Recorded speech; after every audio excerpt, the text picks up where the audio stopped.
Our study costs $163 million. It has the most potential of anything I've studied.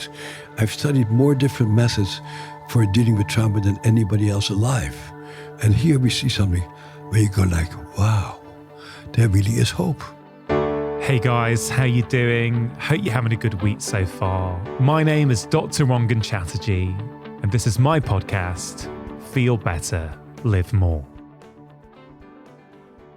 Today's returning guest is Dr. Bessel van der Kolk. Bessel is a professor of psychiatry at Boston University School of Medicine and president of the Trauma Research Foundation. He's also the author of the iconic book, The Body Keeps the Score, which first came out over 10 years ago and has sold millions of copies all around the world. In fact, the book has been somewhat of an international sensation and is arguably as popular today as it ever has been. Now, in our conversation, we discuss the actual meaning of trauma and how it's different from stress. Bessel shares common science of trauma and describes how traumatic experiences leave a physical imprint in our bodies, which can contribute to a variety of physical and mental health problems. Interestingly, despite his extensive work with patients who have gone through some quite horrific traumatic events, he's still very optimistic about the world, and what he has seen has actually deepened his belief and faith in human resilience. We talk about healing and the many possible methods and techniques that he has found to be helpful. He explains why he thinks that body-orientated therapies such as yoga can play such a vital role. And he also explains why he is so passionate about the new research on psychedelic-assisted therapy for trauma, depression, OCD, and addiction. He explains how these treatments can essentially reboot the brain, opening up new possibilities for healing. Please note that these psychedelic compounds are illegal in many countries around the world, and as Bessel says, these drugs should only be taken under the guidance of trained healthcare professionals. Throughout the conversation, we emphasize the crucial role of human interaction and supportive communities in dealing with trauma and fostering resilience, and Bessel offers some valuable advice for parents on raising resilient children. This conversation really is one of hope and positivity.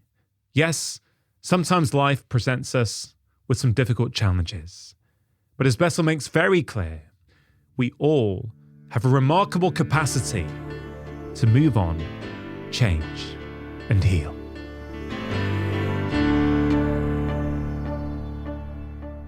You are one of the leading voices globally on trauma. Yeah. It's so fascinating that despite everything you've seen, you have this very optimistic view of the world and humanity. Actually, I'm somewhat surprised about it myself. And I've seen really horrendous stuff that I still have a basic sense of optimism, in part because of my work.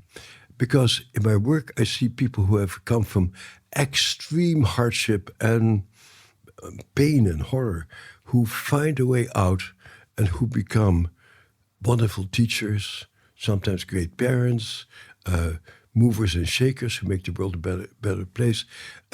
So what you also meet when you deal with trauma is the life force. And you really get in touch with that we are meant to survive and that we really want to live.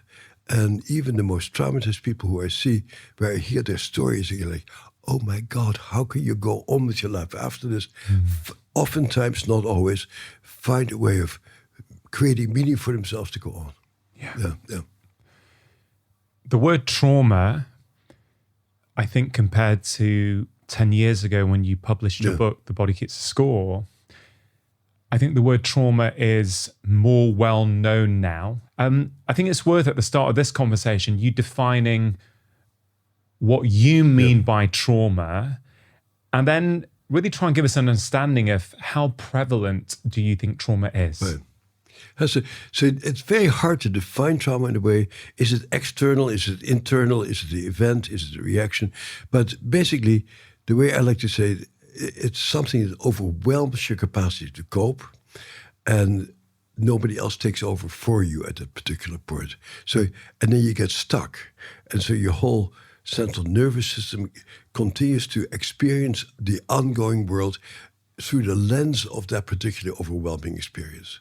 So you continue to be constantly scared, or feel like people are going to attack you, or feeling like you're going to be left for dead. So you continue to react to oftentimes fairly trivial challenges as if it's a catastrophe.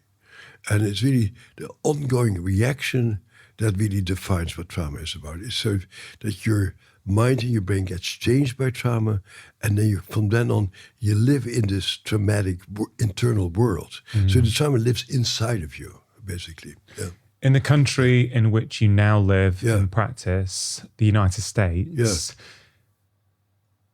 do we know how prevalent trauma is? Is it even possible to measure it? Well, there's things you can measure. Incidence of domestic violence. In the US, it's about 1 out of 3 couples engages in domestic violence. 1 out of 3? Yeah. And probably in the UK would be similar. And then, can we just pause there a minute? That is a staggering amount. You know, I think every relationship is a miracle. You know, to put up with each other, we drive each other a little bit crazy. For people to actually get along and live so close together and having to make adjustments with each other is a very complex thing. But that takes a fair amount of maturity, actually, and being able to understand other people's point of view. I think it is precious for people to be able to get along with each other. And oftentimes they don't. Yeah. And let's take it away from domestic violence for a minute. Yeah. This is an idea I've been really playing around with, Bessel, and it's kind of, is it external, is it internal? Yeah. An external event happens. The same external event could happen to 100 people, and 100 people are not all going to have the same response. Some people will be able to manage that better. Some people, I'm guessing, may not be traumatized from the same incident. So if our responses are individual to external events, is it easy for us to see how prevalent trauma is in society? Because on one level, trauma, whether an event is traumatic or not, actually depends on how we perceive it and our internal response. Not only how we perceive it, but how people around us perceive it. So you may look like a very well put together person, and people say they clearly didn't get affected by the particular incident. But basically, I like to say, you don't know somebody until you marry them for some length of time.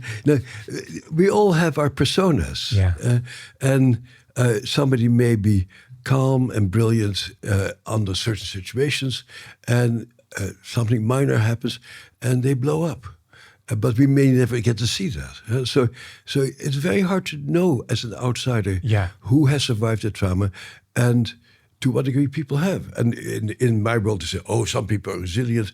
Really? Are you sure?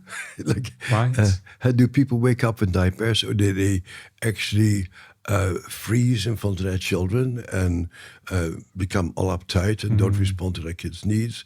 That wouldn't be rated as being post-traumatic. Just, I saw that all the time in many of my patients, particularly my German patients. They all had these traumatized parents, and there was very quiet. The household, nobody ever talked. Nobody talked about anything. People worked all the time, and there was a pall of dead iciness over the family. You wouldn't rate that as traumatic because nobody blows up at anybody. For me, that raises a really interesting point, which I want to come to, which is how different cultures deal with trauma or don't deal with trauma. Before we get to that, though, I have been constantly amazed by how many people say they've had happy, safe, secure childhoods. And when you go a little bit deeper and just probe a little bit, it's not always the case. Right. And so I feel that humans have a remarkable capacity to bury stuff and get on with their life, right? So it's still there. Absolutely. They haven't dealt with it, but they tell themselves a story that, my childhood was great, everything was fine, my parents loved me. So could you, with all your experience, outline some common signs of trauma? For one thing, the family you come from defines who you are. So if you tell people, my family was really messed up and violent, then you tell people, I'm a messed up person. And so you own that, and it becomes a source of shame. So you try to gild the lily. And people generally do that. They try to make things pretty. I don't know how common it is for people to have perfectly happy childhoods. I know a few people, but not in the mental health field. So what are the various qualities that define a healthy, non-traumatic childhood? Warmth, usually a lot of food, a lot of music, but people being attuned to each other, people spending a lot of time with each other, having time for each other, not hiding themselves behind screens or workaholism or whatever. It does happen. And people who do things together, they're pleasurable and interesting. Yes, it happens. Okay, so for someone who's listening who thinks, I don't think I had a traumatic childhood, or I don't think I'm suffering from any trauma, what are common signs that might indicate trauma? Yeah. Well, people rarely start off with a trauma. They go into, I get so angry with my partner, or when my kids make noise, I cannot control myself and I start screaming at them, or I need to hide myself in my room when stuff is happening because I get easily overwhelmed, or you are in a job and you start hating your boss, and you leave your job, and the next one you hate your boss again, and you hate your boss again, and then at some point you may start thinking, is it my boss or is it me that is really so bad? And usually, I think people usually get in touch with these things not by their own observations, but the people around them. Mm-hmm. People who say, honey, I love you, but if you continue to do this, I just cannot be with you any longer. Friends who no longer talk to you. Co-workers who avoid you. So usually it is your irritability, or you're being out of tune, or you blowing up all the time, or making no space for other people, that creates interpersonal conflicts and misery. And you start off usually saying, it's all your fault. And then at some point you realize, maybe it's not all my fault. It's interesting. In my work, I'm into psychedelic treatments these days, that people deal with stuff from their past, and suddenly they say, I thought my sister was the most terrible person around. We always fight, and now I spend time with my sister, and we enjoy each other. Yeah. And so nothing has happened between the two of them, but their own energy has changed, so they don't irritate other people anymore, or don't scare other people anymore. That's a fascinating example. Those signs that you mentioned, there were quite a few there, and I think they were really great examples, because I think a lot of people will go, wait a minute, that might be me, that might be me, that might be me. I'm on my 5th marriage, and I keep choosing somebody who is horrible. Maybe there's something about me. Yeah. I mean, let's take one example. I think one example you said was, if my kids are shouting, I shout, or I get annoyed. Or if my kids even make a little bit of noise. Okay, so let's take that as a practical example. Someone might say, well, Bessel, but if my kids are making noise, is it not okay for me to get frustrated and want them to be quiet? What would you say to them? I'd say, of course, you need your warning signs, and you cannot shut off your warning signs, and it's very good to know what scares you and what upsets you. But if it scares you, as a result, you blow up your family and everybody becomes scared of you and people walk tiptoe around you, you have a problem on your hand. And so maybe there is something about you that gets triggered by that noise of your kid. And then you go into, where else has this shown up? Yeah.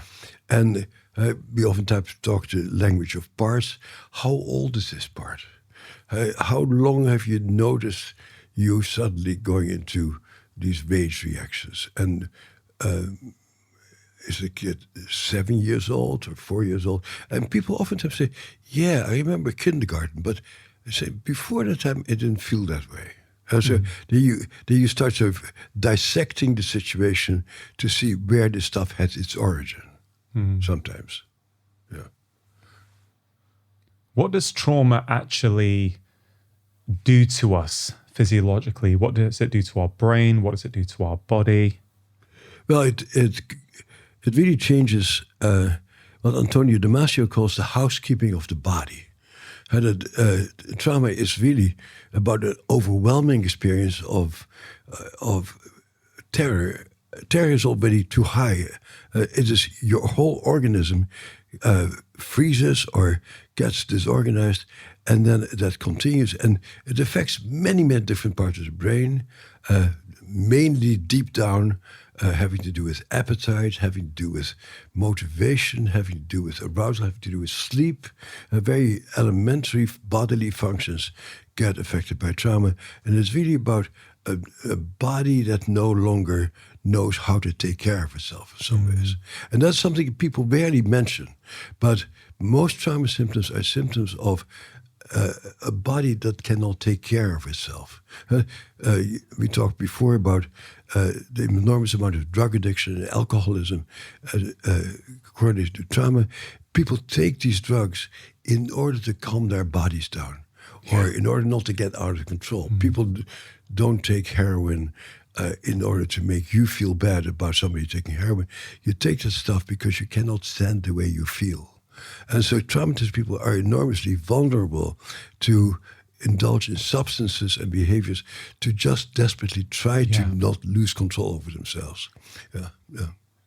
As a medical doctor myself, I probably thought many years ago that if you can educate patients and help them understand what they need to do, let's say food, nutrition, adequate sleep, moving your body regularly, managing stress. I used to think that would be enough. Yeah. But I've realized time and time again that knowledge in and of itself is not enough. And I think one of the things we get wrong in medicine, or when I say wrong, maybe I say is incomplete, is, let's take alcohol as that example. We might say with public health guidelines how many units of alcohol you can drink a week without it impacting your liver and your cancer risk. It's very dry. It's I don't think it connects with people. And what it fails to do is help that individual understand, what role does alcohol play in my life? What role does excess sugar play in my life? What role does gambling play in my life? And I feel that the missing link for many people is this kind of hidden trauma that they've not processed. So they can try their best to make better choices, but they'll always be driven back because there's a dysregulation in how they feel about themselves. There's a dysregulation in their nervous system. Trauma lodges itself in a very elementary housekeeping part of your brain. It's not a rational process. It's not like, oh, let me drink some alcohol in order to make the feeling go away. You feel discombobulated, you feel out of control, you feel out of sorts. And then you discover that if I drink alcohol, I feel so much better. Or my doctor says alcohol is bad for my liver, but to hell with my liver, because alcohol makes me feel so much better, and I don't care if my liver gets disease. Because this very elementary feelings, Darwin already talked about this, so that trauma is lived out as heartbreaking and gut-wrenching sensations. And that's something we all are familiar with. If something terrible happens in our lives, we feel it in our gut. It's gut-wrenching, heartbreaking. And so it's that sensory world you live in that becomes unbearable. And then you start doing stuff, whatever you can, to make those feelings go away. What really struck me about a study, the famous study of Feletti, of the prevalence of traumatic incidents. This is ACE, adverse childhood experiences. That all of the things that they identify have to do with your relationship to your body. An increase in smoking, an increase in obesity, an increase in heart disease, an increase in alcoholism, an increase in drug use. These are all things having to do with I don't like my body, or I don't trust my body, or I cannot take care of my body. So the very thing that you try to promote needs to come from inside. Yeah. And your doctor cannot tell you, you have to love your body. I have to learn to love my body.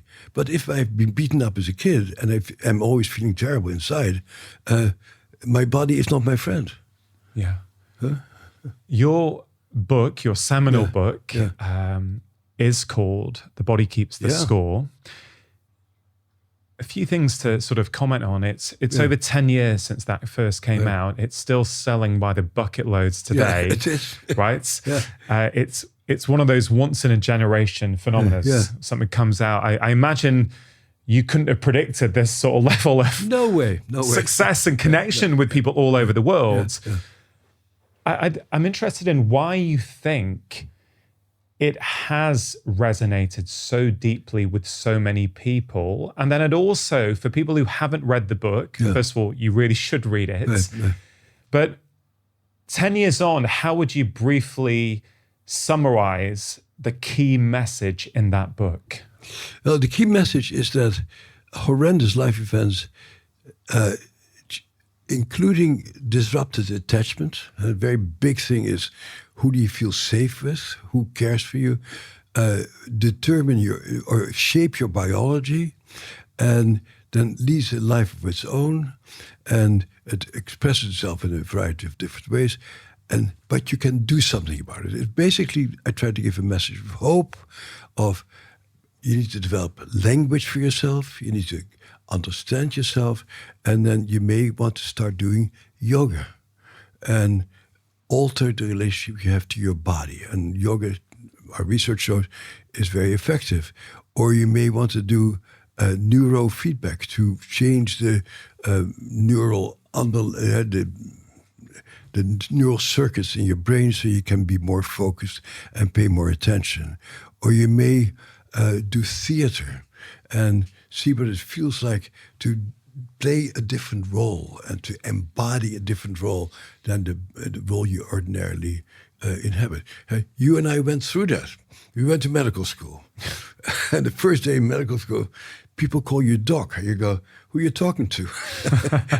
And you feel like this inadequate, stupid little kid who's trying to learn. And then slowly over time, you become a doctor. Mm-hmm. And it changes your identity. And it changes your relationship to yourself. And then it gives you a certain sense of, I'm a very competent person who can sometimes make an enormous difference. So your identity changes by the roles you play. And if you're an unemployed person in a poverty-stricken area, your role is to be an unemployed. How can you feel proud? How can you feel competent if you cannot bring home the bacon for your family? Mm-hmm. So the social conditions make a huge difference, but also the identity you get.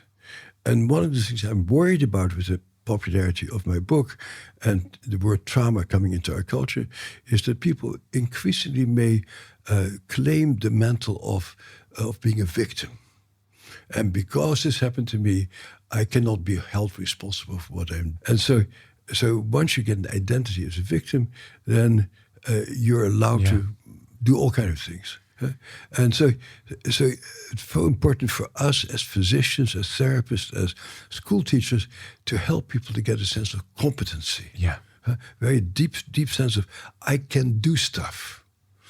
But that's not really the focus of many of our social systems. No, I think that's such an important point. Yeah. I mean, for me, one of the root cause decisions we make as individuals in life that will determine massively the quality of our lives is whether we take a victim mindset or not. And we have no idea that's going to happen. Yeah, and also, I also acknowledge that many people have lived through horrendous experiences, right? So I'm not saying I don't understand it. I fully understand it. Yeah.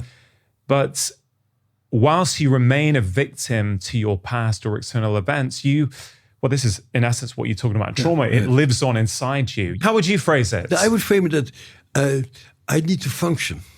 And that's what I see in most people I work with. I need to go on with my life. So I'm going to be the best school teacher I can be, or I can be the best tennis player I can be, despite the fact that I feel scared to death when I am in a sexual situation.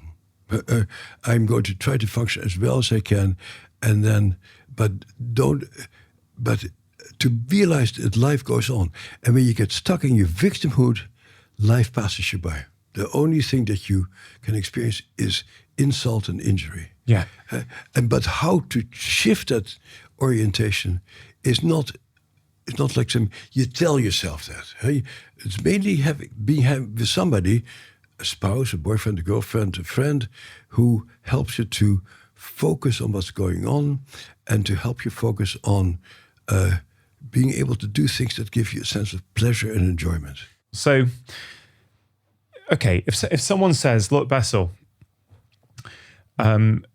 your book and the wider education around trauma compared to 10 years ago has really helped me, or, see that my childhood is a huge part of why I feel the way I feel today around the world. Okay. Yeah. If someone says to you, look, my parents weren't there for me, they weren't attuned to me, like you've already mentioned, it's a key thing, right? There wasn't joy, there wasn't music when I was growing up. It was scary for me. I didn't know how my dad was going to react, right? The TV was always blaring. Yeah, okay. And they then say to you, understanding that has really helped me understand who I am today. I have every right to be reactive and angry and drink alcohol because that was my upbringing. What would you say to them?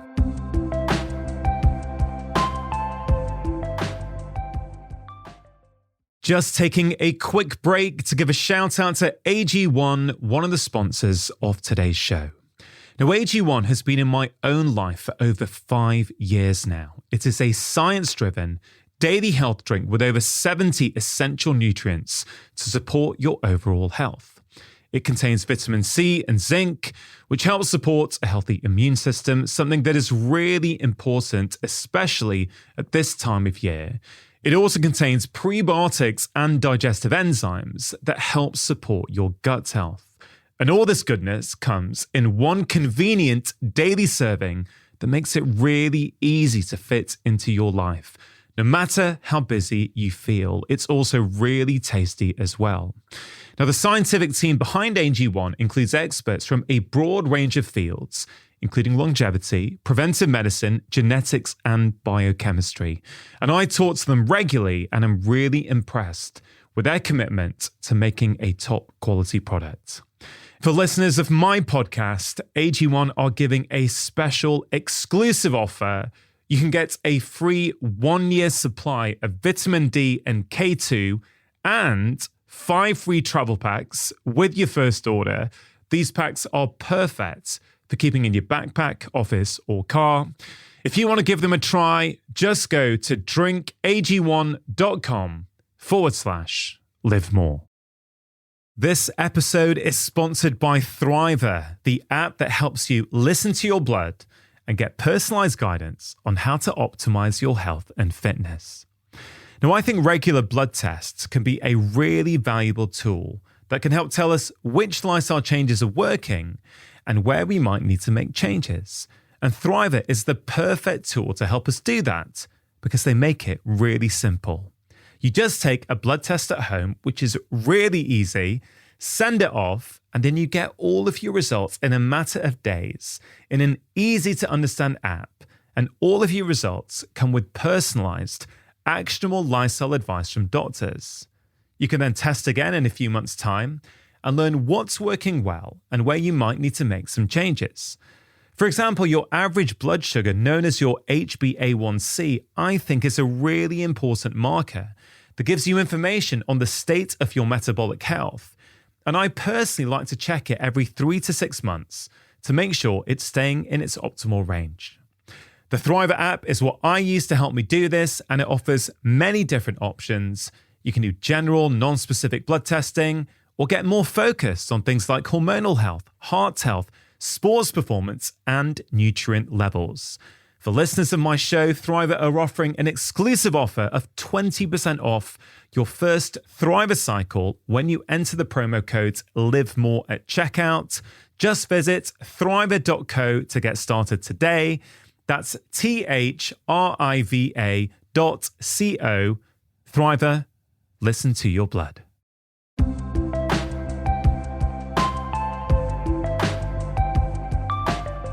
What people say is, I now understand why I do the things I do, and that gives me a better handle on how to create a life for myself. And so, it's very interesting that Jamie Pennebaker is a language researcher at the University of Texas, and he asked one group of people to write about their trauma, another group of people to write about their trauma and how it's affecting their life right now. The people who wrote about their trauma, nothing changed. He studied immune systems, health, and functioning. And when people said, this is how this affected me, made a huge difference, because once you know how it affects you, you can actually start making decisions about yourself of like, okay, I get very angry with my kids. My dad used to beat me up. When my kids scream, I get into a sense of panic and I lose control of myself, just like my dad. And I am going to try not to do that. And I'm going to learn to sit down on the floor on my knees and play with a model train. Yeah. But that's the key for me. It's yes, get an understanding of your upbringing and your experiences and your childhood and the way you were parented. But don't stay there. Like, use it to understand yourself. And then, I don't know, that's how I see it. I feel that I think that victimhood mentality is very, very common. Right. And I do think that is, as you say, that's one of the unforeseen risks of an increased education around trauma is, I feel, and I guess I've seen this with many patients over the years, that they stay at, it's a progressive evolution and learning and understanding, right? But you can stop and stay locked in what happened to you in your past without using it as a way of learning and moving forward and taking agency. Well, I think it may become an alibi, an alibi for your dysfunctional behavior. But telling people you should make different choices doesn't work either. Then people need to be offered the possibility of doing things differently. And somebody needs to say to them, have you ever thought about joining a church choir? Have you ever thought about cooking for homeless people? Have you ever thought about doing karate lessons? So people need to be invited and given the opportunity to discover what makes a difference. People generally don't do that on their own. And that's where we as physicians and mental health professionals come in, not to tell people, you shouldn't behave that way. No, for sure. But to really say, boy, it really looks like you don't see other possibilities, and let's explore some other possibilities. And I will be with you as you explore that. Just giving people a little sheet to take home with instructions is not going to work. No. People need that human encouragement. And that is certainly in the US, the breakdown of medicine is that people are no longer have a relationship with their doctor. You go to the doctor to fix a little problem, to get a pill, but you don't have somebody who is there for you and guides you in your health. But when you have somebody, like I happen to have somebody in rural Vermont of all places, in a very far, I live among some of the most famous hospitals in the world in Boston. I get my primary medical care in a rural community far away. Why is that? Because the doctor there knows me. And we spend time together, and you know each other over time. And that's what we all need. Somebody who says, hey, how are you doing? Last time you were struggling with this, how is that going? And what has worked and what hasn't worked? And so we all need people in our lives who have a really deep interest in us. And medicine is really falling apart on that score. I mean, I completely agree. And I really do believe that any good healthcare professional, doctor, nutritional therapist, psychotherapist, counselor, whatever it is, I think having that deep connection with your patient or client and it's not about us telling them what to do. It's helping them, as you say, see possibilities, helping them have agency. Yeah. There has to be something, I believe, that they feel they can do proactively in their life that's going to make a difference. It can't just be, I'm dependent on this psychotherapist. I'm dependent on this doctor. And without this person, I'm going to struggle. You know, I think that agency is really important. But walking out of an office, as I do with my biochemist, this guy knows me. Yeah. This guy sees me. In Boston, the big hospitals, I never have the feeling anybody sees me. They just give me a pill to fix my problem. I had a great example this past week. I was visiting my brothers in the Netherlands, and we talked about different parts of our youth. And my brother suddenly says to me, "Oh, you know, I think what made a big difference for you growing up was your fourth grade teacher." And he mentioned the name. And I think, "You're my brother?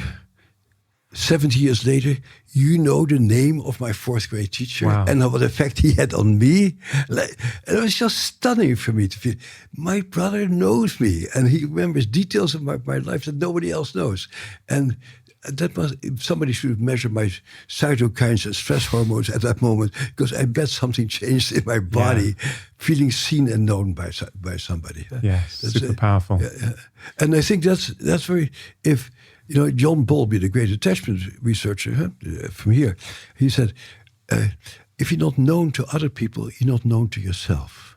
And I think that's a huge dimension in medicine and education, that oftentimes people are not known by the people. But the moment you feel like this person knows me, the shame goes down and you become accepting of yourself and you start making changes.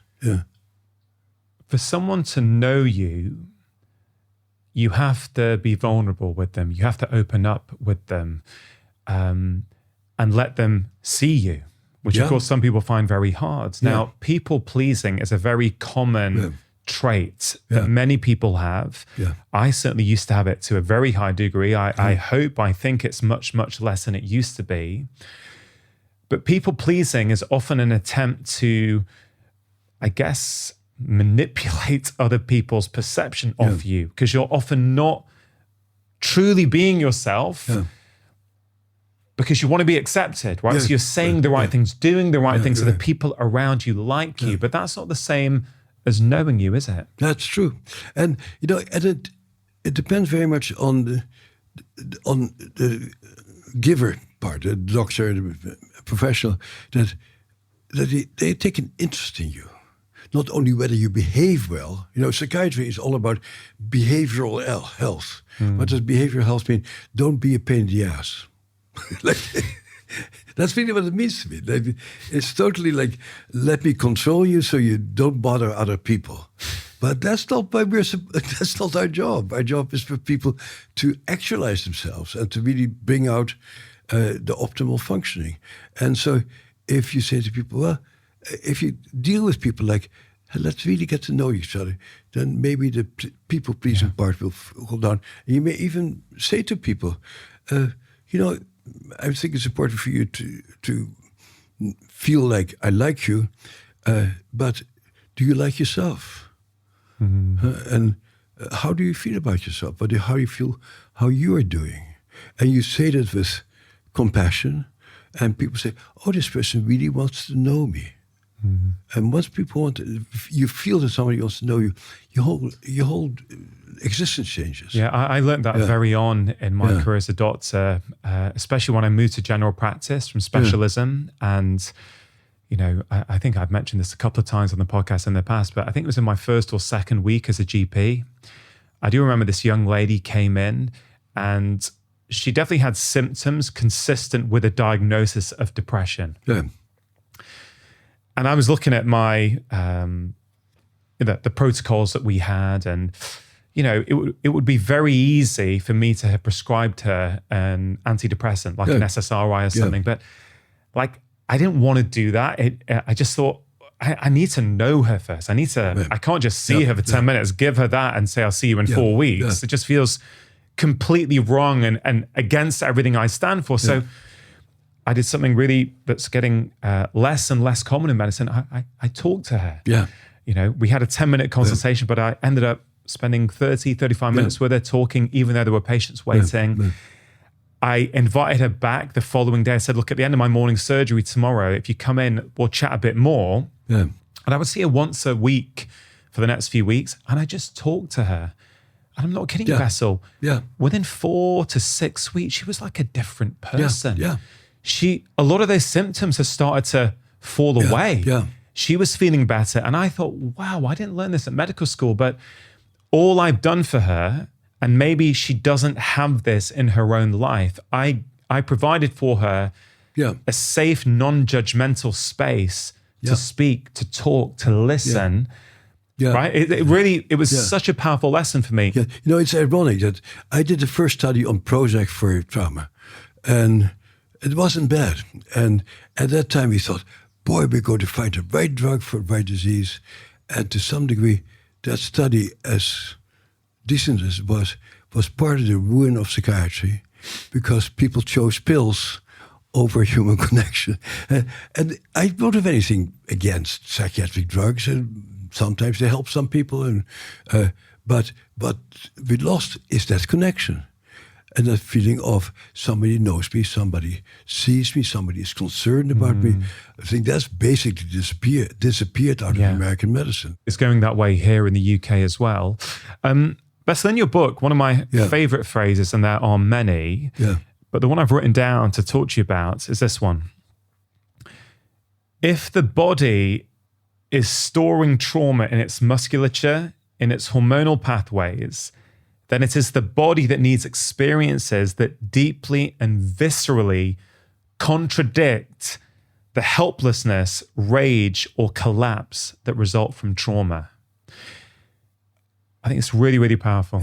We in the West, at least, are a very head-based society. Everything's about thought and our rational minds. One of the key things I got from your book many years ago when I first came across it is this idea that the body stores trauma, right? Yeah. But come on, how would you explain that? Because that's a controversial idea to some people. Yeah, but although it's become a meme, it's stunning that the New York Times crossword puzzle had "the body keeps the score." It's like rock songs are being written about the body keeps score. It's like you can retire now. You've made it. It's like, that's crazy. But and it's not quite true that the body remembers, but you lived out the trauma through to the periphery of your body, how your muscles tense up. As somebody said way before me, an angry person lives in an angry body. A depressed person lives in a depressed body. That you carry these things inside of you. Very meaningful to me because I had asthma as a kid. And that had a huge influence on my interpretation of the world because I oftentimes couldn't breathe.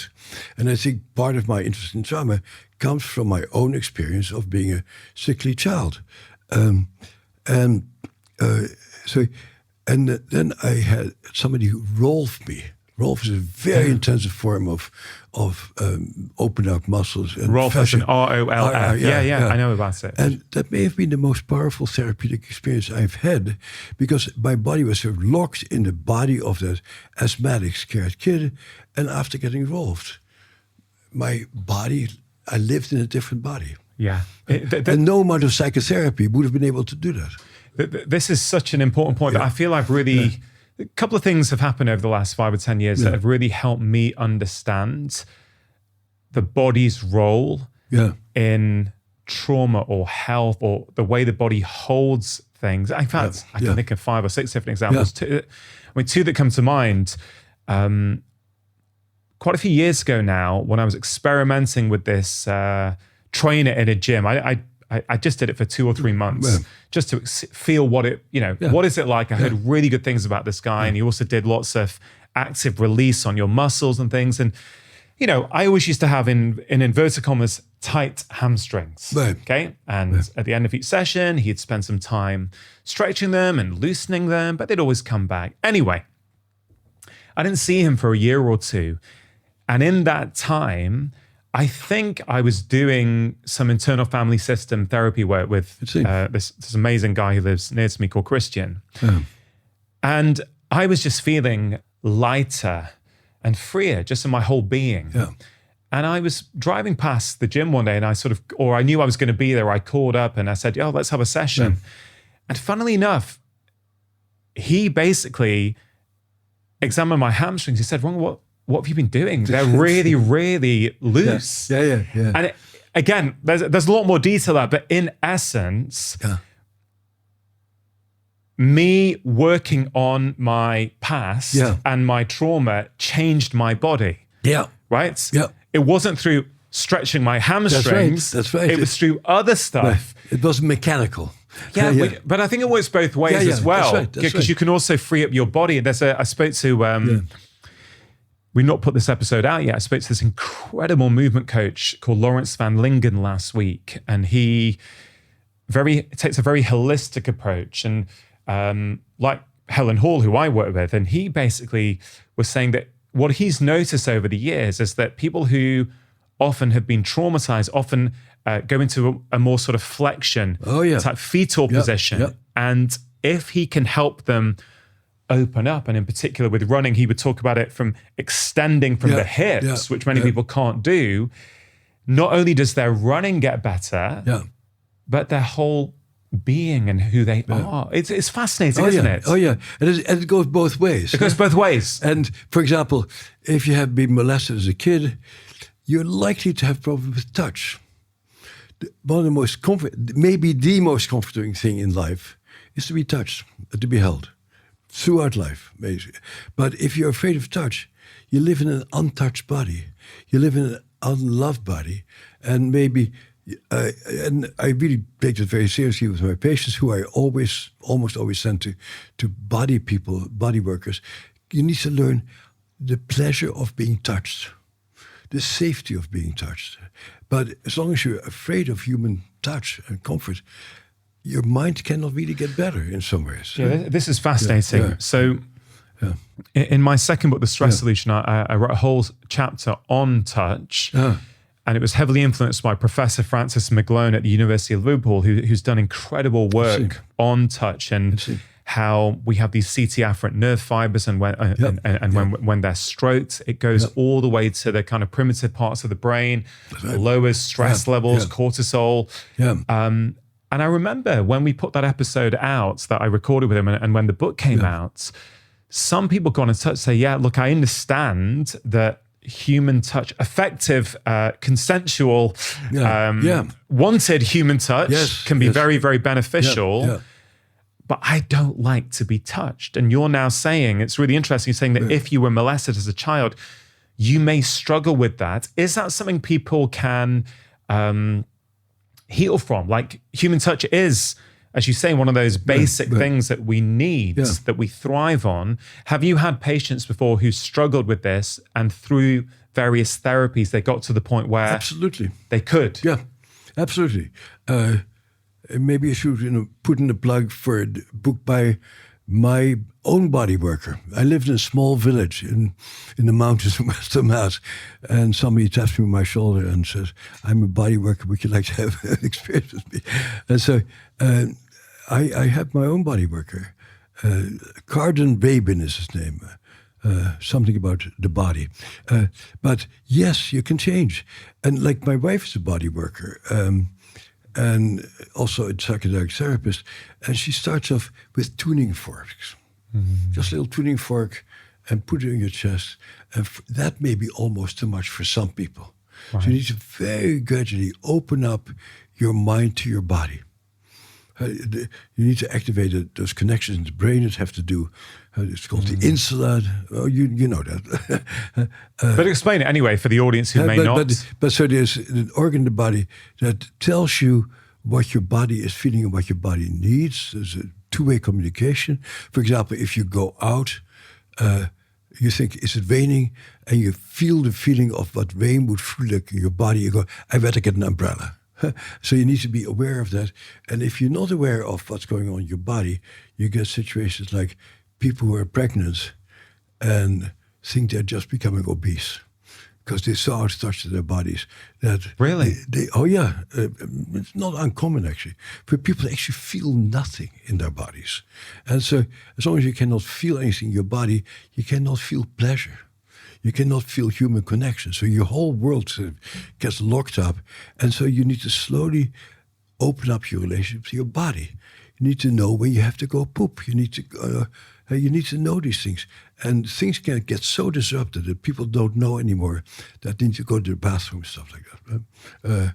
But these are, we would call these, I mean, medicine might call these dysfunctional states, right? But can we not just reframe this and go, okay, the reason you cannot at the moment, or one of the reasons why you cannot feel your bodily sensations is because it was an appropriate response to the trauma, right? Which served you for a period of time, perhaps, but is no longer serving you. And I think people tell me that information in my book was helpful for them. I'm not much of a cognitive therapist. I don't think you wisen people up much by doing that. But a lot of people say, yes, understanding that it's happening to me makes me not feel crazy.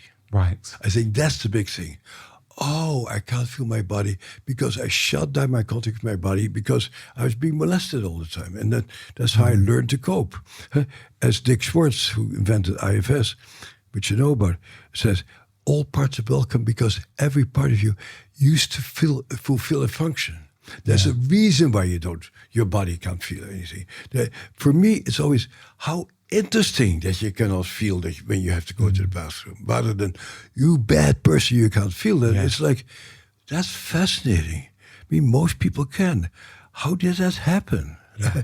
and you find always, and that's why the trauma model becomes terribly important. Yeah. You said you're not much of a cognitive therapist. Yeah. Okay. And the thing I've been really sort of playing with in my mind, particularly because I knew I was going to meet you and talk to you, is that there's multiple ways to heal. I think for most things, there's multiple ways to heal, and people all have their own biases over the therapies that they've seen that work for them, and then think that the same therapy is going to work for everyone. It's kind of like, that's certainly not how I see the world. Yeah. But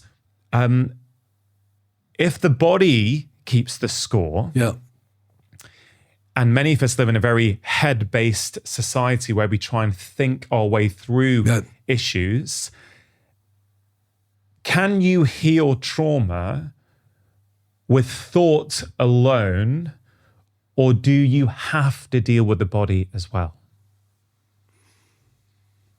I don't have the answer for that, because I only see people who I see. Yeah. And so there may be all sorts of people out there. One thing that I know is that doctors and therapists think that they're the answer. But there's multiple ways of getting better. Yeah. Maybe it's your tennis coach. Maybe it's your yoga teacher. Maybe it's your theater teacher. We're very much into trauma. We have learned so much from theater experiences in order to help people to get better. Mm. And so there's other ways besides, this legacy of Freud. You sit down, you talk about your internal world, and you get better. And in fact, I researched that and researched if people really get better from knowing and remembering everything. And what we found out, no, even if you know everything and can talk about it, the symptoms oftentimes still don't go away. Yeah. And so, for example, what you brought up earlier, experiences. For example, I think doing martial arts is a spectacularly powerful way for people who have been molested as kids to get a sense of agency in their body. And like, I am a powerful person inside, not cognitively, but you feel like a powerful person after you do your karate chops. Or if you become a tango dancer. My body can really do all kind of complicated stuff. Yeah. It's interesting, when you first came on my podcast, I don't know, a year and a half ago, something like that, we spoke about various movement modalities that can be helpful for people for all kinds of things, and also trauma. You mentioned yoga. I think you touched on martial arts. Theater is something, and drama you spoke about, which I found fascinating. And I got to say, when my son was making his subject choices for GCSE, I don't know what you would call it in America. So basically when you're about 13, 14, and then you've got 2 years of kind of, when you narrow down the subjects and then you were examined on them at the age of sort of 15 or 16, right? Yeah. And he loved all his subjects, right? So it wasn't easy. And when he was looking at various options, I think what you said to me about theatre and drama really was at the back of my mind. So he's actually doing drama as well as the academic stuff. He's also doing drama. Yeah. And I think that conversation influenced me in the way I had those conversations, because I feel strongly that I think I have a lot of concerns over how we educate kids in the UK and the US and the things that we focus on. And it's more about work and academics and the time they get to play and go outside and move their bodies. In some schools, it's getting reduced, and I think it's a very dangerous thing to do. Oh, absolutely. Yeah. Which we can talk about. Yeah. But I thought, theatre, having to play other roles, move your body, do things that maybe are not natural to you at this point. Not natural to you. To you, exactly. That's I thought it would be very, very helpful. So I want to say thank you for that, because he is doing drama. Yeah. But there's this wider point for me, which we touched on a little bit on stage yesterday, which I'd really want to put to you. The reason I asked you the question about healing with thought alone wasn't necessarily to get the answer. It was more to promote discussion around this topic.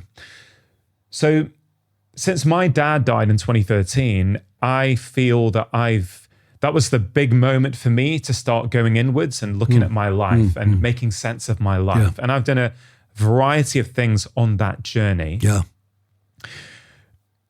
Including IFS, Internal Family Systems, therapy by Dick Schwartz, including working with great movement coaches to move more efficiently, right?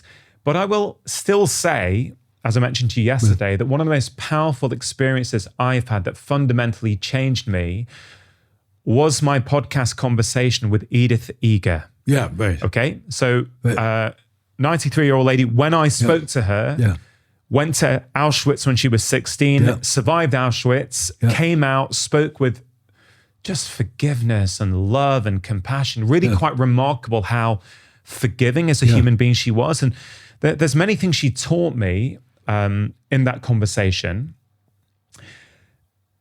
One of the, without going into the whole conversation, one of the final things she said to me was that, was Rongan, look, I have lived in Auschwitz, and I can tell you the greatest prison you will ever create is the prison you create inside your own mind. Yeah. Okay. And that really resonated with me. That's quite a perspective for an Auschwitz survivor. Exactly. Because her statement is absolutely correct. But if you can say that after Auschwitz. Exactly. So that I remember, because it was a remote conversation. It was in the middle of COVID. It wasn't in person. And I remember finishing the conversation, and because of the time difference between California and the UK, it was in the evening. And by the time it finished, I knew I could get into the house and go and put my kids to bed. But I just had to pause. Like, I fundamentally felt differently. I will still say to this day, I was not the same person at the end of that 2 hours as at the start of those 2 hours. And so I can apply my rational mind and go, whenever I struggle to reframe something in life, which is rare these days, but when I used to struggle, I'd go, hey, Rongan, listen, Edith could reframe stuff in Auschwitz, right? She basically started to see the prison guards as prisoners. She said they weren't free in their mind. I was free in my mind. So was a stunning approach. It's stunning and hugely inspiring to me. So I've taken that as inspiration. I'm not saying that would connect with everyone. For some reason, at that point in my life, it deeply connected with me. So I feel now, having practiced actively reframing situations in life, I feel now that unless I'm sleep deprived or chronically stressed, I feel that I rarely get triggered anymore in the way that I used to. Now, I put a lot of it down to that conversation. So getting back to the point about thought or body, that was a cognitive conversation. Well, that's why I'd like to... I disagree with you on that.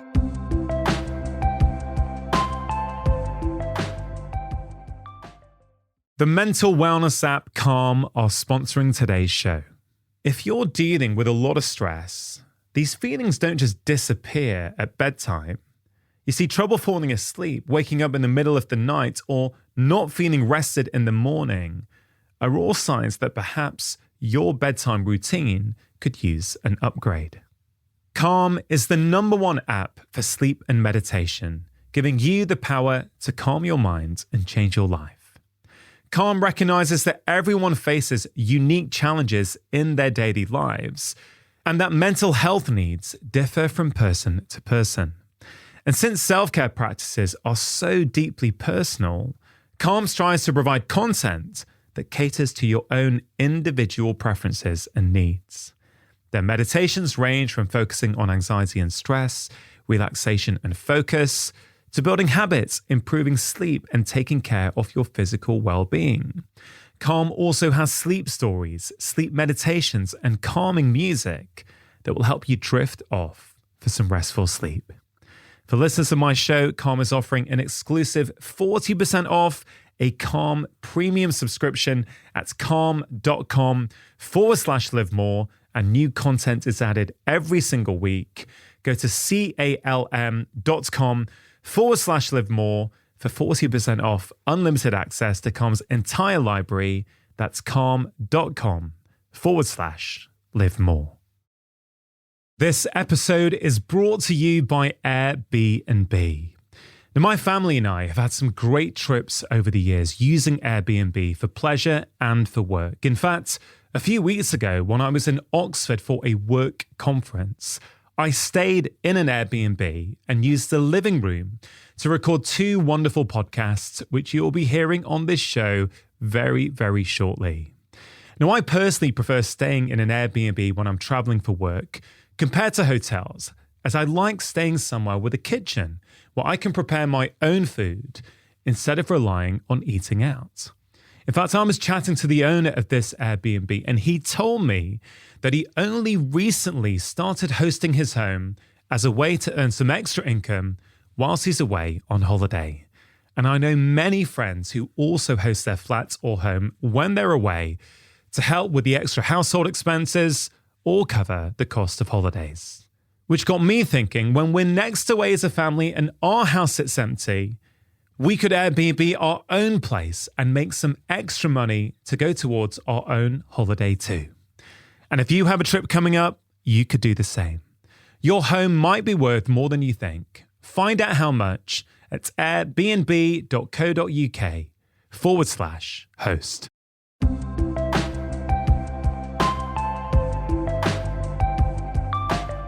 See, what I think happened is you met an amazing person, a truly an astonishing person, and your mirror neuron system in your brain picked up the energy of this unbelievably wise person. And that allows you to take a new take on reality, but it is her energy on a deeper level in your brain that made you open for reframing some stuff. Yeah. And some people have the capacity. I spent a fair amount of time with Desmond Tutu. Have you? Wow. After you're with Tutu, you're not the same person. You just feel the astounding energy and wisdom of this person. And I think most of us have the good fortune of sometimes meeting people where you go like, just sitting with this person, the energy of the wisdom that of the person gets downloaded to some degree on you. I love that perspective. What I was going to get to was, although I can, with my rational mind, say it was thought and the wisdom she imparted in my brain that was what changed me, I don't think that can completely explain it. As you say, I can't remember how I felt, but I know I felt different. I just thought, I was literally mesmerized afterwards. And so I don't know if it was possible to measure certain things in my body, right? I imagine it, pre and post that conversation, I think my body was keeping score, and I feel that my body was able to let go of certain things probably through that interaction with her. But I can't prove that. What comes to my mind is that the moment that our current president of America said I would not run for re-election. I wish I had a physiological measurement of people in America. And I think our biology changed at that moment, because up to then we had a choice in the next election between a demented person and a psychopath. And we were all in a state of despair. And then we got a new candidate who looks really bright and optimistic. And my whole system has changed. Because the future no longer is between a demented person and a psychopath. Yeah. There's options in the world. Hope. Hope is such an important thing. Yeah. And your conversation with this Auschwitz survivor, you go like, oh my God, if she can survive that, Yeah. you can survive anything. And you got a sense of hope. Yeah. And that is such a critical element. And so many people live in an environment locked into TV shows, where they don't have any hope. Yeah. And I think that's a very important part of our educational system, to also give people possibilities, so show what can be done. And it goes back to what we were talking about earlier, which is the importance of any healthcare professional, and frankly, any individual, take it beyond healthcare. Like, you want to give that person you're with agency. Yeah, and hope and agency. I think it's really important. I hear it all the time. Doctors saying to the patient, you will not get better. This is a chronic condition. I know. And I know quite a lot of people who have beaten the odds. Why they have beaten the odds, I can sort of speculate about what it was. But to tell a patient this is a hopeless condition, you have to live with it for the rest of your life, is malpractice. Yeah. Even though the statistics are on your side.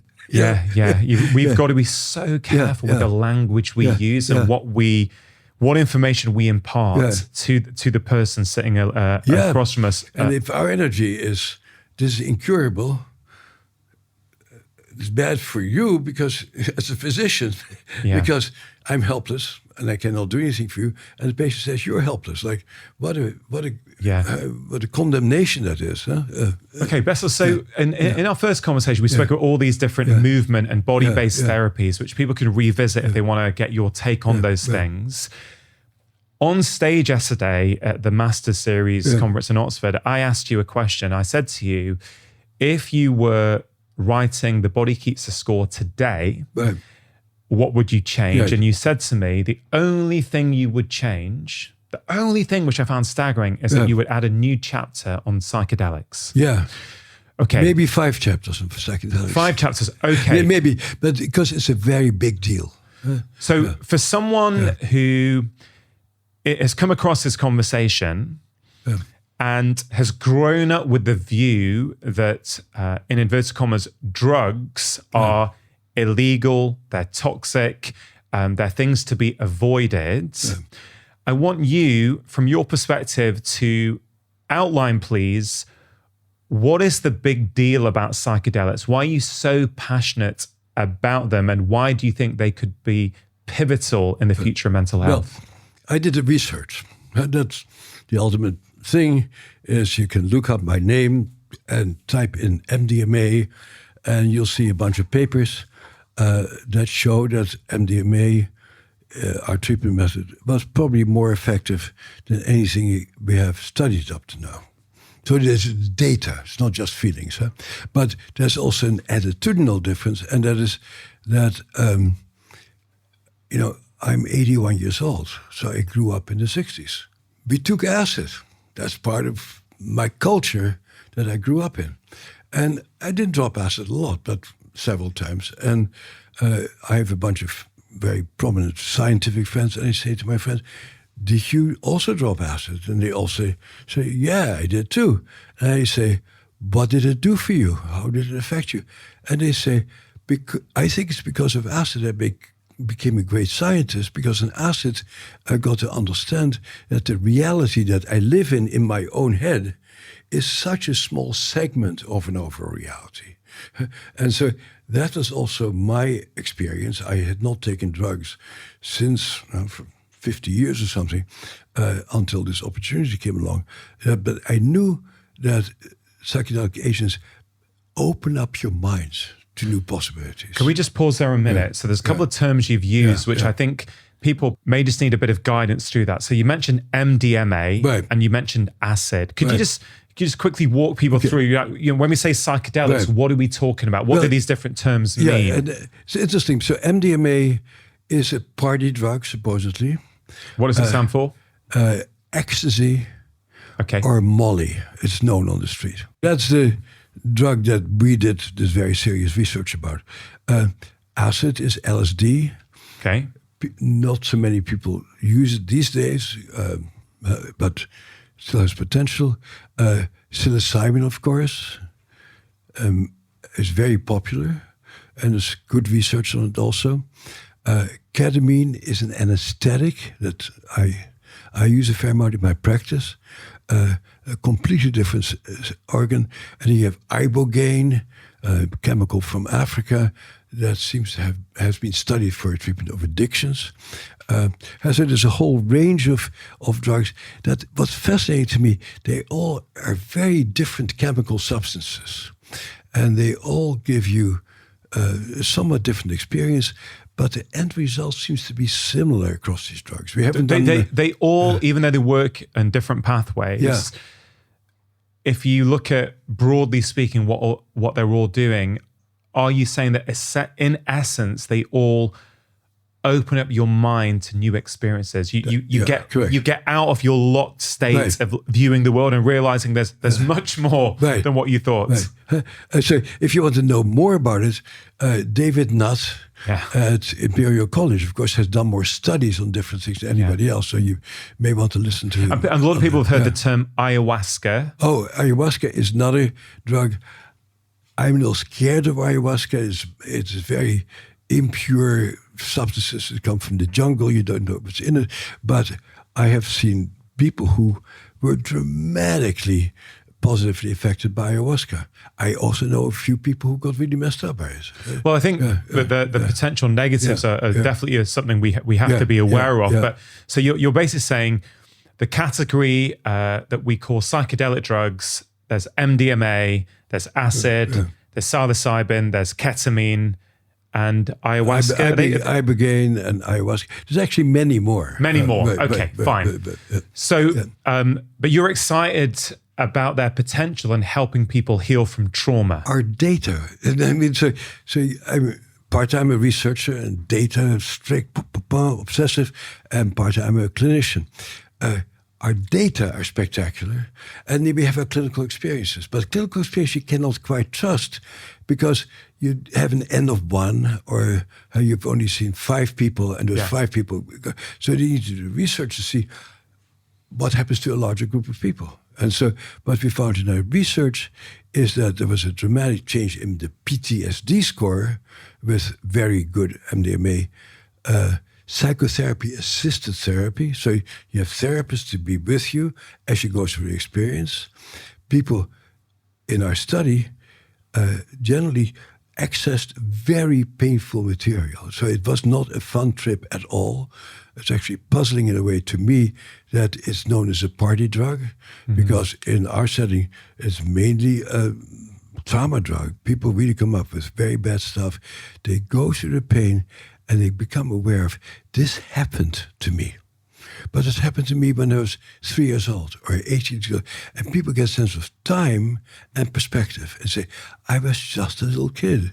Or I was just a stupid kid who was handed a machine gun and sent to a place for people blowing each other up. So he did terrible things. But I was just a stupid kid back then. And what you see is a dramatic change in people's self-perception. What you see is people become compassionate about themselves. And our earlier conversation was much about shame. You should do this. You're inadequate. Chronically traumatized people always feel ashamed about themselves. Why am I so fat? Why am I drinking? Why am I taking drugs? I'm just a terrible person. And on these substances, people go like, oh, I eat so much because I can't stand my body and I don't want anybody to take a sexual interest in me. And so you get this different perspective in yourself and you go like, but today is today. And the past is the past. And the past may have been horrible, but I don't relive the past anymore. It is a sensational thing for me to see that people really change their whole perspective and orientation primarily on themselves. In practical terms, so someone can visualize what this looks like. Does a patient, obviously, I'm guessing there's counseling or preparation beforehand, getting them ready. Is it a one hit where they take it once and they have a psychotherapist with them whilst they're doing it, or is it multiple, or are we still looking into that? So the day we did our studies is you get a lot of preparation time. You can really form an alliance with the therapist or therapists. Then you have a whole day. You get debriefed. People are there with you. You process it. You talk about it. You find language for yourself. And then a month later, you have another session. And a month later, you have another session. So 3. Yeah. So there's the research protocol. Quite a few people said, the study was over, boy, I learned a lot, but I'm not done yet. But because we do research protocol, we stopped at 3. And some people, after one session, said, oh my God, that's fantastic. I'm done. But when you do research protocol, you sort of make it rigid and you don't make variations. So some people, Bessel, who I know some sort of acquaintances and friends who have previously suffered with addiction, and let's say have gone through 12-step to kind of move beyond their addiction. Some people I know who have gone down that path, they feel nervous about taking another, in inverted commas, drug, because it's taken them so long to break free from another addiction. They're scared. But there is research now showing that it can help with addiction. Oh, absolutely. Right? So are they right to be fearful? Well, they're fearful.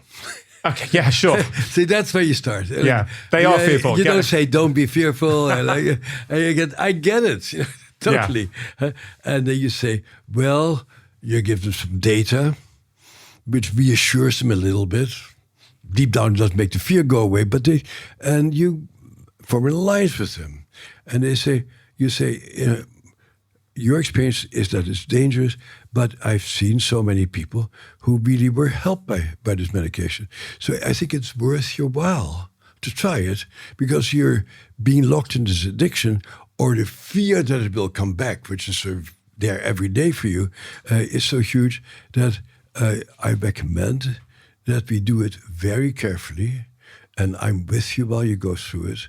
And I'll take care of you, but during the experience and afterwards. From what you've seen with patients and from your research, what are the various situations where you feel it can be helpful? You mentioned addiction, you mentioned PTSD. What other kind of collection of symptoms might you think this be useful for? Chronic depression. Oftentimes.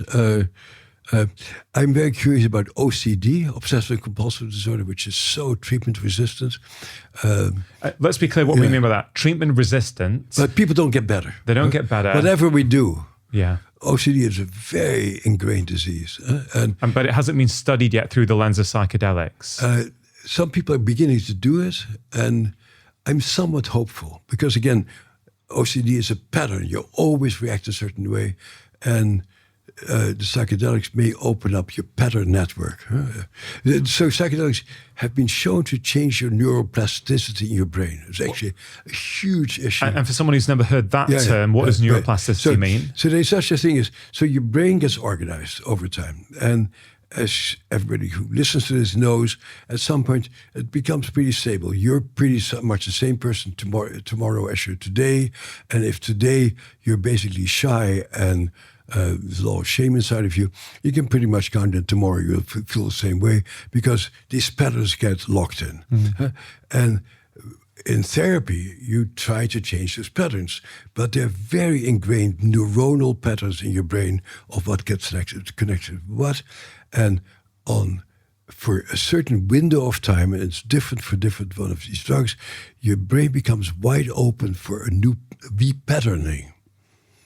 So that the things, for example, you were neglected and abused as a kid, that sort of becomes part of who you are and how you continue to live your life. And after MDMA, and we've shown that actually scientifically, you may feel like, now I know what it feels like to be a loved child. Is it a bit like, this is probably not a great analogy, but I don't know, let's say you've got an iPhone and you reset it to factory settings, right? And suddenly everything's working again and it's flowing again, right? Could we look at it in some way that if you are stuck and your views and the way you are has become quite rigid and inflexible, are psychedelic drugs potentially almost like a reboot to kind of, I know it's not a perfect analogy, but can we look at it a little bit like that? Yeah, I would have no quarrel with that, Yeah. See, the thing is, you become wide open, and whatever comes into you around that time can have a much more profound impact than before. And so, but the big thing that we actually just lost on is we try to have MDMA legalized as a psychiatric substance in America. In America, but we said you need to do psychedelic-assisted psychotherapy. Somebody needs to be with you, because what comes into your brain, into your mind, into your being at that time can have a transformative experience. So if you're left alone with a drug and you're reliving your childhood abuse, you're going to have a very scary experience. If you have somebody sitting with you and holds your shoulder while it's going on, or talks in a soothing, like, just stay there, notice that it will be over before too long, and you have this gentle voice and this gentle presence, then what comes into your brain is, I can feel badly, but I can be comforted during that time, which of course is exactly what's missing in your past abuse experience. Well, why did the FDA turn it down? Was it the FDA? The most ridiculous. They said the risks outweigh the benefits. We focused more on risk. We focused on every possible side effect. There were no serious side effects. So why do you think they're saying the risks outweigh the benefits? I think the Nixon years are back with us again. Right. It is like... Do you mean it's preconceived ideas over what these things are? Our data were so clear. But I think in psychiatry, people are afraid of people feeling pleasure. Medicine also. Medicine never talks about pleasure. and they had talked a lot about addiction potential. No, on MDMA, it wears off after a certain time. So if you take MDMA for several weeks in a row, it doesn't do anything for you anymore, because there's actually no addiction potential, because the effects are not reinforcing themselves. The effects become less and less with every use. So it was a completely misinformed study by people who knew neither about psychedelics nor about PTSD. And on the panel, there was nobody who knew about trauma.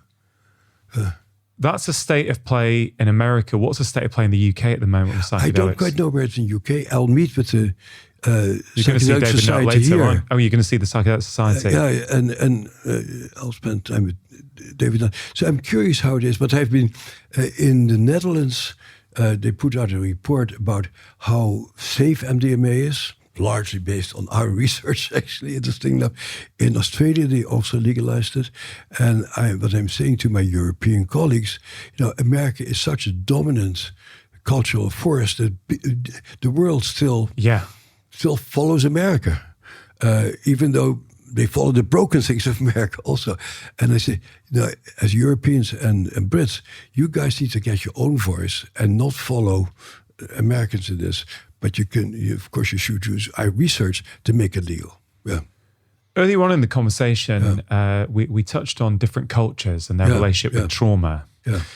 And of course, there's certain cultures that don't like to talk about stuff. You don't talk about stuff. Right. I think you mentioned German upbringings before. What did you say about them?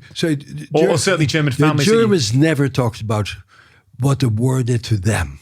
Right. The Japanese never talk about what the war did to them. In China, you cannot talk about the Cultural Revolution or Tiananmen Square.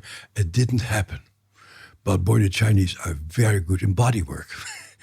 So they are very good in dealing with the body, but they're terrible about talking. Hold on. But that's really interesting, isn't it? So if one of the things you're saying is that the body, I was going to say stores trauma, it's perhaps not the correct word. Contains it. It's contains it. Okay. It's expressed through the body. Okay, so expressed through your body. Yet you live in a culture where it's not acceptable, Right. or at least the done thing that you talk about it. Right. Do you think things like Tai Chi and Qigong, for example, came about maybe as a way of managing trauma and dealing with it without having to talk about it? Absolutely. That's very much my take on things. I think every culture, this trauma has always been ubiquitous. So very much of a part of a culture is how do we deal with trauma? Huh? And yoga in India. And Qigong and Tai Chi and acupuncture in China, singing and marching in Germany. So every culture has this Sufi dancing, maybe in the Muslim religion, don't know, we haven't studied it. But every religion has inculcated trauma methods. And I think for us as Western researchers, doctors, it's very important to discover what that particular culture already has. And to honor what is in place there. I mean, I've seen Tai Chi Qigong being practiced in China, and my first reaction is, I was back in early 90s, I go, what are these people doing? And then join people in the park, and I go, wow, my whole body feels so much calmer and more focused. And yoga, bending over, touching your toes and putting your butt in the air. And then you start doing it, and said, wow, this is amazing. This really helps people. Yeah, one of the things I won't quite go as far as say I've been concerned about it, but I think about a lot, and that we now live these sedentary lives. Yeah. So moving our body is clearly important for physical, mental, emotional, spiritual health. We it literally changes us as we move our bodies. Even just go for a walk in nature. You can feel fundamentally different about yourself and your life. And I feel, and I have to take responsibility that sometimes we have these conversations on this podcast about the importance of, let's say, resistance training. As you get older, you lose lean muscle mass. And so it's important as you get older to do things that mitigate that loss, to keep you well as you get older. But I feel like with many things, we become quite reductionist. And so often, of course, moving your body is a good thing, right?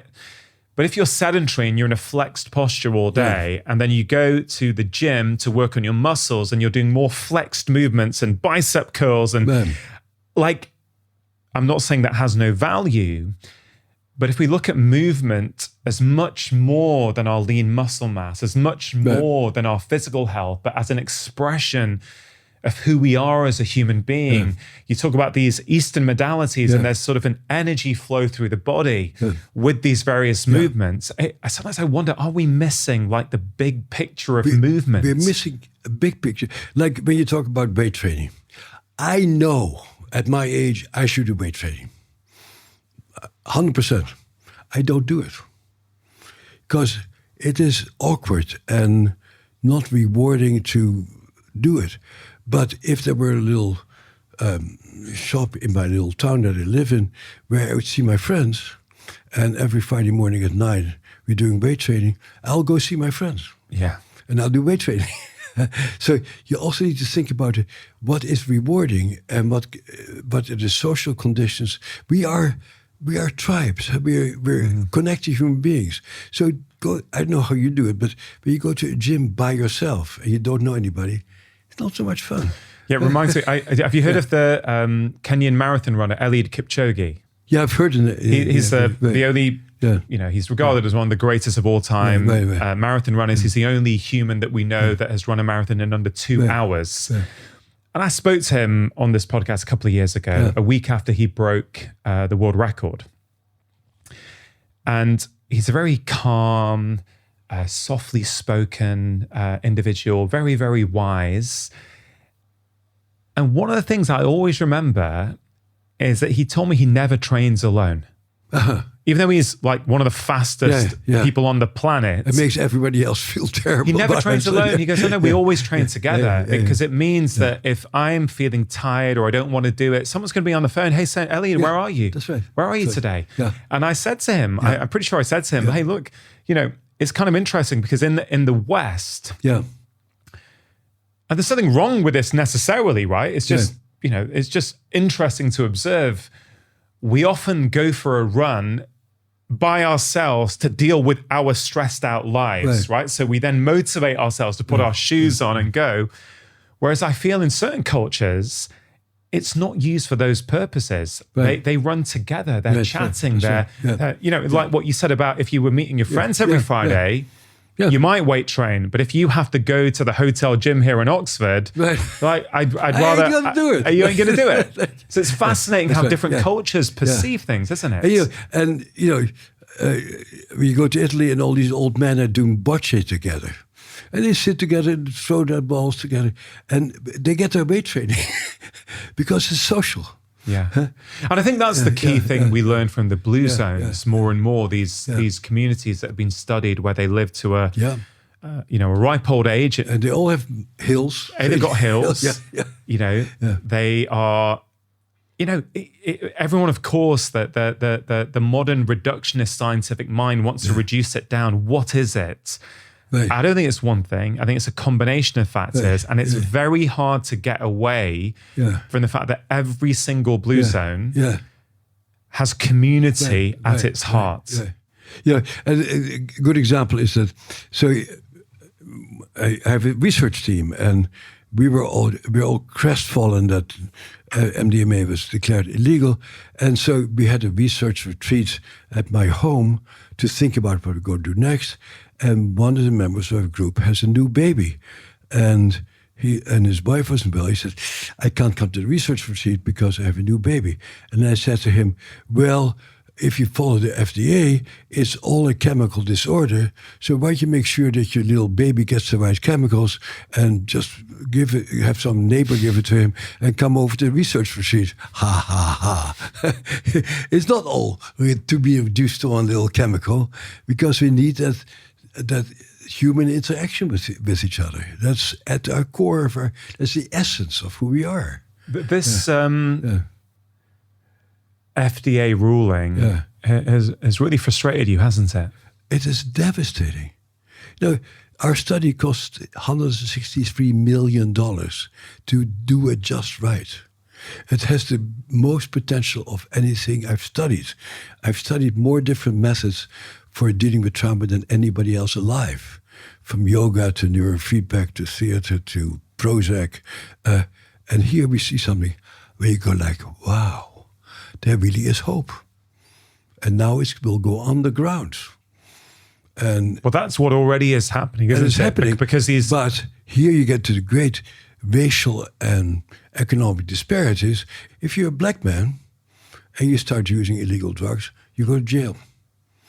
If you are a person of color who's poor, you go like, I'm not going to touch illegal substances because, look, I have this fentanyl epidemic going on in my community. I'm not going to take these illegal drugs. So you get into very educated people will know the research and will know how to choose somebody for himself on the ground and not being afraid of going to jail. Well, if you're poor and a person of color, you're crazy to do it. Yeah. So all these things have these huge social implications. Huh? Yeah. Have you got a plan as to what to do next around that?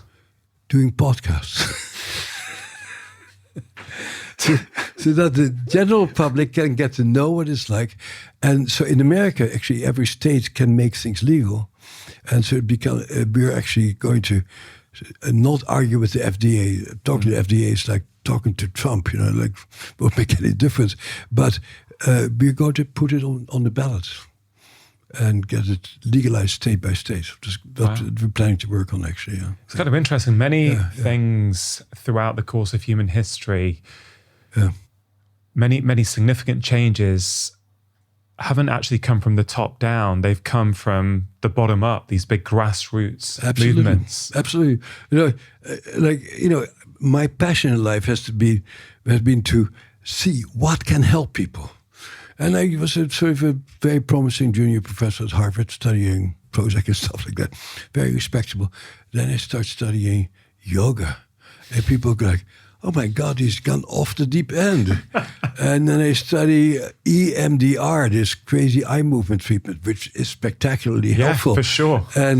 people go, oh my God, this guy, he doesn't belong at Harvard. He's studying eye movements. That's crazy. And now everybody's doing it. But academia is not very exploratory. Academia, like judges, are interested in being respectable and getting a lot of donations from rich people. They're not into innovative stuff. The innovative stuff happens in the trenches. We often find, or I've often seen that clinicians, medical doctors like yourself, often speak more freely in the latter stages of their career. Now, first of all, I'm not saying you're in the latter stage of your career, okay? Let's pretend that that's not true. Okay, yeah, so to be really clear, I think you've always spoken your mind from what I can tell and been very open. You wrote this book, for example, 10 years ago. You must have been writing it 12, 13, 14 years ago. Longer than that, yeah. Right? So do you feel at the age of 81 more empowered to talk about these things, less worried about judgment and critique from others, which I know a lot of junior clinicians are in the early stages of their career. Yeah. They don't want to ruffle feathers. Right. It's like they need the respectability, or they feel they need that to progress in their careers. It's fascinating. I think it's a generational issue. And like most of my colleagues, including the colleagues you meet at this conference, many of them, we have known each other for 40 years. We are the people who are now in the late 70s, early 80s in the US are a different population. We were not motivated by getting tenure or we're not afraid about making a living. Somehow money was not on our. We were impassioned by finding something. And I think it had something to do with Vietnam. If you didn't protest against the war in Vietnam, you will get sent to Vietnam, you get killed. So we were all very politically active. And the civil rights movement. And those are major forces in all of our lives growing up. Like, we're going to change society. And there was very active stuff. And, I've had students for 50 years now. And every generation is slightly different. Yeah. And at some point, people start talking about self-care. And I go, what is self-care? I didn't think about self-care, going to medical school and being every other night on call for my surgery rotation. You just do it. And then, maybe self-care is relevant. And then people say, I need to have financial security. I say, financial security? I never thought about that. But that's what people are into. So the culture changes. That's fascinating because last time I spoke to Gabor Mate, I think for the fourth time on the show was a few months ago. Gabor had just turned 80. Yeah, he's my year. So it's fascinating to me that you, Dr. Gabor Mate, and many others are of that age. Yeah. And we've spoken in this conversation about how our culture influences our beliefs and how we deal with things. Yep. But yes, of course, the generation, like what we deem or what society deemed important at that time, strongly influences your motivations to do your work. It's incredible. But I like to say, in the contemporary culture, they ignore 6 out of the 7 deadly sins and they only focus on greed. How the hell did that happen? I mean, acquisition of money was not the primary driver as I was growing up. Mm-hmm. You want to do something meaningful, or you want your dad to approve of you, or all kind of other things. But again, we have to acknowledge that if you grow up in poverty, the acquisition of money may well be, for good reason, a primary driver. Could be, but that's not what I see. Really? No, I think this whole, you have to be more successful and make more money, that is not what I grew up with.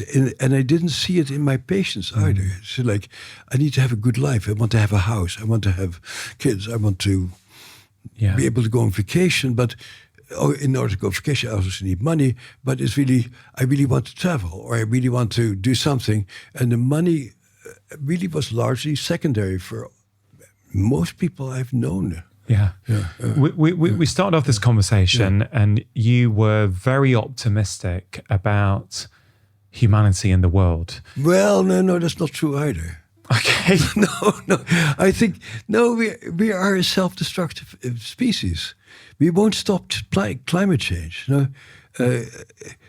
For example, we're in Oxford. I live in Western Massachusetts. I spewed a lot of carbon dioxide in the air flying over here. My brothers no longer fly. because they take climate change seriously. How many people do you know who have stopped flying because they don't want to spew CO2 into the air? Now, we are going to destroy ourselves. And we are not capable of stopping that. Hold on. So this is interesting. Yeah. I think you did strike a very optimistic tone at the start, which again, you're talking to this these, I think these contradictions that we all have within us. That's right. And we try and make everything black and white. Right. And I feel all of us have an element of personal hypocrisy. Right. I really do. Right. And we are kind and we're awful, both at the same time. You know? Yeah. Well, I guess where I was trying to get to is, given that you have seen some of the darkest things, or you've been with people who have experienced some of the darkest things humans are capable of, despite that, it seems to me that you have a very optimistic and hopeful view about the capacity of a human being, the human spirit, what it really means to be human. Would you agree with that? Yes, I would. But very much, if you're on a journey of discovery, if I meet somebody who is motivated and say, I always want to die, but now I have kids and I want to live to see my kids grow up, and I go to work on myself to be a real parent for my kids, we'll find a solution. And if that doesn't work, we'll try that. And if you have money, you can explore a lot of different options.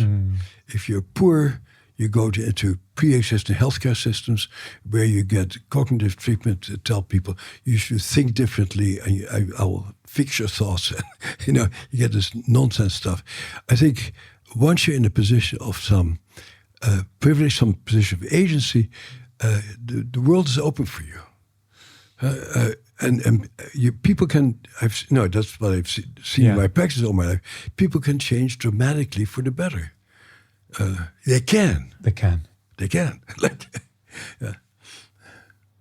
Given how important our childhood experiences are to how we see the world, experience the world, and our adult lives, what advice would you give to parents who are trying to raise resilient kids? As I said yesterday, in some ways parents are overvalued. In psychology, your mom, your dad. Yes, your mom and dad are important, but so are your siblings. So is the school that you go to. So is the culture you live in. So your friends are terribly important growing up. What sort of friends you happen to meet. And then, so I'm thinking about writing a memoir right now. And I actually met with a cousin of mine who has at some point became the foremost oncologist in the Netherlands. And he says to me, there was nothing in my childhood that predicted I'd become as successful as I have become. And I'd say there's nothing in my childhood that would predicted that someday I'd write the best-selling book in psychiatry. So things keep happening and things keep growing. And what can we do for our kids to believe in them? To believe in them and to encourage them to explore the world and to take risks and to say, you can always come home if it doesn't work, but go. And really help our kids to feel safe in our affection and safe enough so they're willing to go take risks out there so they know on some deep level, I can always go home and be taken care of. But once you know I'm safe, you don't stay home anymore. You go explore the world. Because you've got that sort of nest to come back to. But I see a lot in traumatized people, they stay close to home because they're scared. Bowlby already talked about it with attachment. But the more scared you are, the less risk you're able to take. The less you're able to break away from your tribe, even if your tribe is a terrible tribe. What about if your tribe is a helpful, supportive tribe and you want to stay near that tribe? Like, it's really fascinating, this for me. So, because we do have now, one of the things that's massively changed from, let's say, a few hundred years ago. About you versus me. You're still close to your family and live far away from it. Yeah, exactly. So it's fascinating. And again, not right or wrong, just kind of interesting as to, we know having a strong supported tribe around us is very... It can be very nurturing. But it can also be problematic. It can also drive you crazy. Yeah, depending on the relationship you have. So anyway, this is it is deeply fascinating. One of the things you said earlier, Bessel, which I think relates to this part of the conversation, is that you've witnessed people who've had that really safe, secure upbringing. Yeah. And you said in that environment, the people around them were highly attuned to them. I believe that pretty much anything good in life, or the most important things in life, come from our ability to be present. Right, absolutely. So if as a father, I can be present with my kids and hear them and listen to them. Not easy, as you know. No, not easy. Right. Being present if being present with the people around you, if being present as a parent is one of the most important gifts you can give your children, I imagine that being traumatized makes it harder for you to be present. Yeah. Darwin pointed out already. 1872, he says, if you get stuck in fight or flight, which is sort of definition of trauma, it interferes with your reproductive capacities and it works against you on an evolutionary basis, because in order to create new life, you need to give up your fight-flight response to be totally there for the offspring. And if you cannot be there for your offspring, it works against the welfare of your offspring. Wow. 1872, amazing. And that's so true. If you're traumatized, and you see it all the time, you freeze with your kids. You cannot be there for your kids. You cannot be... Like, one of my joys in my life is to see my son. I'm not sure how good a father I was, but he has 2 kids, and I just love watching him be totally attuned to his kids. And I don't totally take credit for it, but I'm really glad that my kid is really attuned to his kids. It's beautiful. Wow. Yeah. Hey, Bessel, you really are someone who has done such incredible work over the years, both directly with your patients through your research, but also through publishing this incredible book that still continues to make an impact, and I hope will do for many, many more years to come. I first of all want to acknowledge you and thank you for everything you've done for the greater good of humanity. I've just hung up with the right people, you know? Yeah, well, it is pretty incredible nonetheless. And to finish off, if there's someone who stumbled across this podcast, or they've been on YouTube and they've just come across this and they heard those signs that you mentioned earlier on about the things that may indicate that they have some unresolved trauma. And they're like, okay, like I reckon that's me. I want to start somewhere, but I don't know where to start. What would your words to them be? You know, finding a good therapist is very difficult. I know this from my own experience also. I've also gone to therapists that were no good. But so word of mouth is the best.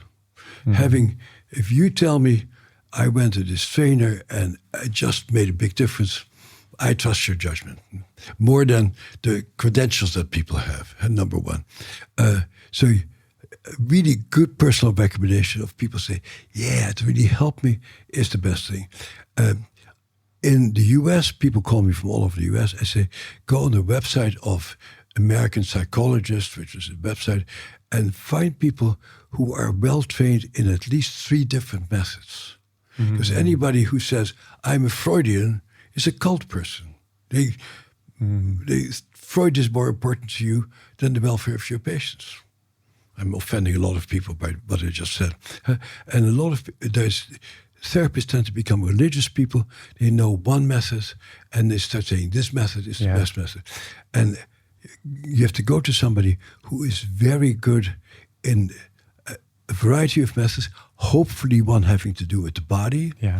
I think EMDR is very helpful for many people and very easy to do. Can you just briefly explain what it is for someone who's never heard that? This eye movement desensitization is a very strange method that I've studied very thoroughly, that helps you to dampen the memory somewhat.